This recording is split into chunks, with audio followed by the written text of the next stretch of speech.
Jadi yang pertama adalah, baik Bapak Ibu, kita fokus lagi. Salat yang kita dirikan bisa menghapus kesalahan dan dosa. Ingat Bapak Ibu, setiap manusia dipastikan bersalah dan dosa. Kata Rasul, kullu bani Adam khata'. Tiap-tiap manusia melakukan kesalahan dan dosa. Kalau tidak kadang ketik, pasti itu. Wa khairul khata', manusia yang baik itu dia bersalah, dia khilaf, tubu ilallah, dia taubat kepada Allah. Itu manusia yang baik itu. Makanya ibadah salat yang kita dirikan insya Allah bisa menghapus kesalahan dan dosa yang kita lakukan. Kata Rasul, perumpamaan salat 5 waktu, masalus shalawatil khams. Perumpamaan salat 5 waktu kama salin nahrin, sungai di depan rumah awak. Sungai itu mungkin apa kok batang air atau alah gitu kan, terserah. Pokok di situ bahasanya nahrin, nahar, air, sungai. Ada sungai di depan rumah seseorang. Satio inyo masuk ke dalam rumahnya, nyo mandi dulu. Satio masuk ke rumahnya, nyo mandi. Satio masuk, nyo mandi. Setidak 5 waktu, 5 kali sehari semalam nyo masuk ke rumahnya. 5 kali lah nyo mandi itu ah. Awak berapa kali mandi sehari semalam? Bang Madan berapa kali mandi kau? 2 kali.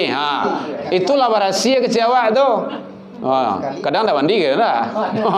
Anggap 2 kali awak mandi sehari. 2 kali awak mandi sehari itu dah bersih. Kini 5 kali.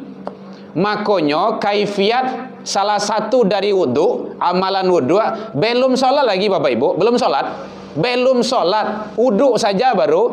Setiap kita wudu itu dosa berguguran dan berjatuhan. Awak membasuh muka, dosa yang ada di muka itu jatuh berguguran bersama air wudu. Awak membasuh tangan, dosa berhamburan keluar dari tangan itu. Membasuh mulut kumu-kumua, membasuh hidung, membasuh rambut, membasuh seluruh anggota wudu, maka dosa berguguran berjatuhan anyui bersama air wudu itu belum solat itu. Penjelasan ini ada dalam kitab Babul Wudu, dalam kitab Tarhib wa Tarhib itu ada Nasaruddin Albani dijelaskan. Dan kitabnya itu selalu melakukan kesalahan dan dosa. Oleh sebab itu hadirin kaum muslimin, mari ibadah salat jangan sampai ditinggalkan. Makanya Rasul bajale-jale menyampaikan muru auladakum bisolah. Suruhlah anak-anakmu mendirikan salat, wastabir alaiha, bersabar di situ. Awak kadang-kadang kan ndak peduli kadang-kadang doh. Nyodek ketek baru padiaselah. Padahal kita sudah biasa dengan pituah kita di Minang. Dari ketek taraja-raja, lah gadang tak bawa-bawa, lah tuo taruba tidak, kamati. Jadi parangai dibiasuan dari ketek anak-anak cucu awak solat. InsyaAllah kalau lah gadang nyota biasa mendirikan solat. Kemudian diiringi dengan doa, Rabbi ja'alna muqimus shalah. Itu doanya tuh, ya Allah, jadikanlah, biasakanlah, istiqomahkanlah selalu kami dan anak turunan kami mendirikan salat. Itu doanya. Bapak Ibu jamaah kaum muslimin rahimakumullah. Jadi yang pertama adalah menghapus kesalahan, dosa-dosa yang kita lakukan oleh sang manusia itu sendiri. Mari kita jangan sampai meninggalkan dan mengabaikan sholat. Mengabaikan saja tidak boleh, apalagi meninggalkan. Karena dalam Al-Quran sudah disampaikan di Allah, fakhalafa min ba'dihim khalfun adha'us shalah. Hendaklah kamu khawatir, kamu cemas, kamu bimbang sekiranya ada anak-anakmu, generasi-generasimu di belakang-belakangmu nanti, mereka itu adha'us shalah, menyia-nyiakan salat. Nyo barangkit dari situ, nyo abayan dulu. Bekolah waktu masih panjang. Itu. Ayo lalai bahasa awak itu kan. Sebentar lailah, kurang kalau kamai dah. Sabantolailah kan alun rakaat yang kedua dah. Sabantolailah kan orang masih ada masjid tu mah. Gitu. Bekolah tanggung ke rumah masjid rumah selesai. Nyu tu dari situ berawal tu. Kerajunya si Ubili memang kayak gitu. Maka untuk mencegah itu, kalaulah terdengar panggilan solat, maka segerakan. Kalau segerakan itu adalah tinggalkan. Kalau dalam Al-Quran ayatnya itu dijelaskan, tinggalkan jual belimu, wadarul bai'ah. Karena asbabun nuzul ayat itu dulu di Arab orang kan menggalih banyak, menggalas, jual beli. Kalau kan kasawah situ tidak ada dah. Kalau tidak ada situ dah. Orang menggalih banyak situ, berdagang. Tinggalkan jual beli.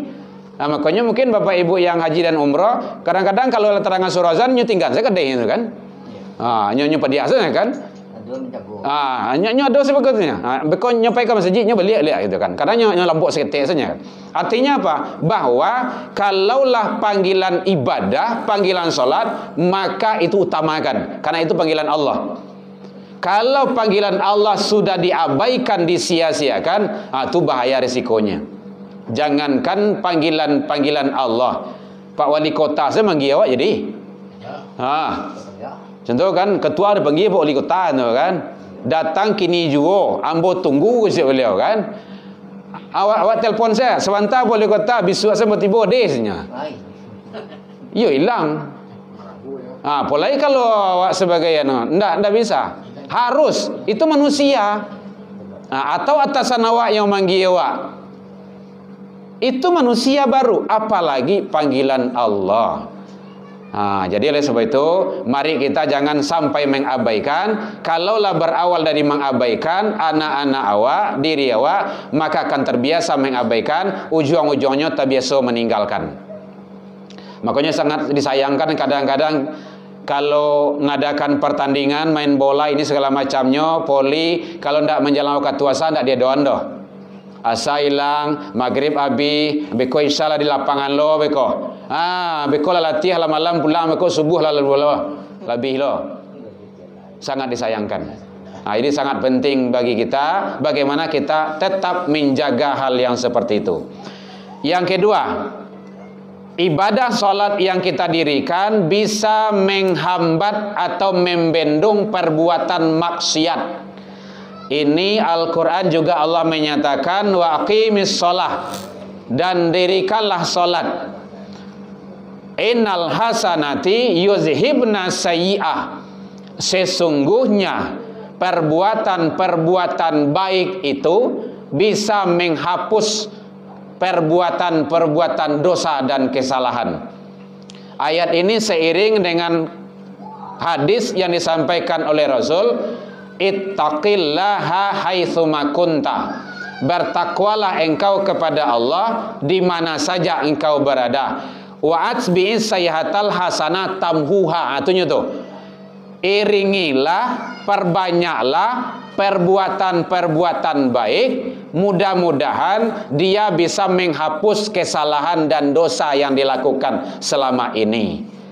Ini ternyata kalau ingin menghilangkan, menghabiskan kesalahan dan dosa kita, salah satu langkahnya adalah laksanakan perbanyak perbuatan kebaikan. Tidak ada lain daripada itu. Di samping kita taubat, karena konsep taubat juga harus dilaksanakan. Taubat itu berjanji tidak akan mengulangi. Yang kedua yaitunya berhenti dari perbuatan salah itu.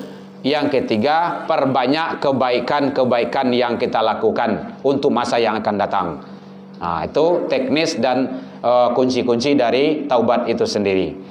Bapak Ibu hadirin kaum muslimin, jadi kalau ada kawan-kawan awak yang lain-lainnya bertanya, ambo dosa ambo banyak, so katu mudo dulu ndak tangguang doh. Ya namanya katu mudo lah, dunia kau rasa di awak sadolah dikacak bati lawa bati, dikacak langan laba langan. Kalau ambo taubat le diterima taubat ambo lai. Itu jawabannya. Dikasihan lai. Pasti karena Allah yang menyampaikan seperti itu. Qul Itu kata Allah, ya ibadiyalladzina asrafu ala anfusihim. Katakanlah, hai jiwa-jiwa manusia-manusia yang melampaui batas terhadap diri mereka sendiri. La taqnatu mir rahmatillah. Janganlah berputus asa dari rahmat Allah. Innahu yaghfiru dzunuba jami'a. Itunya tuh.